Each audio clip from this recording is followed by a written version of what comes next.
Bonsoir à tous, ce vendredi direction l'Italie où la Juventus attaque très fort. Avant même l'ouverture du mercato, les Bianconeri auraient bouclé l'arrivée d'Axel Witsel contre 6 millions d'euros. Mais à en croire les médias italiens, la vieille dame ne va pas s'arrêter là. Steven Nzonzi est pisté, le français pourrait quitter Séville contre 30 millions d'euros, montant de sa clause libératoire. La Juve également fan du lyonnais Corentin Tolisso, un échange avec Mario Lemina est évoqué. Et décidément, le champion d'Italie aime la Ligue 1 puisque le monégasque Gabriel Bosquilla et le jeune niçois Malang Sarr sont également suivi, sans oublier que la Juve fait partie des courtisans de longue date de Julian Draxler, annoncé ces derniers jours au Paris Saint-Germain.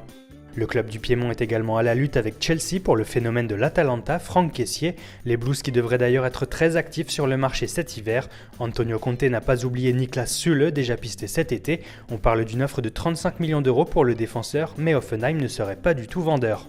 Mais surtout, plusieurs départs pourraient rapporter très gros aux londoniens. Michy Batshuayi intéresse Valence, Oscar est lui toujours attendu à Shanghai contre 72 millions d'euros. Les clubs chinois particulièrement fans des joueurs de Chelsea puisque John Terry, Cesc Fabregas ou encore John Obi Mikel sont annoncés en Chine.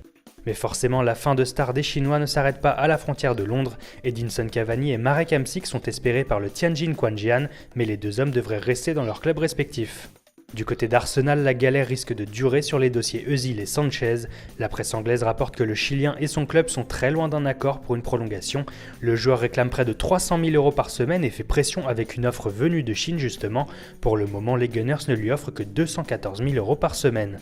Et on termine avec un petit mot sur la Ligue 1. L'entraîneur de l'Olympique de Marseille, Rudy Garcia, a laissé entendre en conférence de presse qu'il aimerait recruter un attaquant comme doublure de Bafé Gomis. Et du côté de Nice, Jean-Michel Seri est très convoité, notamment par des cadors de Première Ligue selon nos informations, mais il n'exclut pas de rester à Nice. Voilà, c'est tout pour aujourd'hui. Bonne soirée à tous, très bon week-end et rendez-vous lundi pour un nouveau journal du Mercato.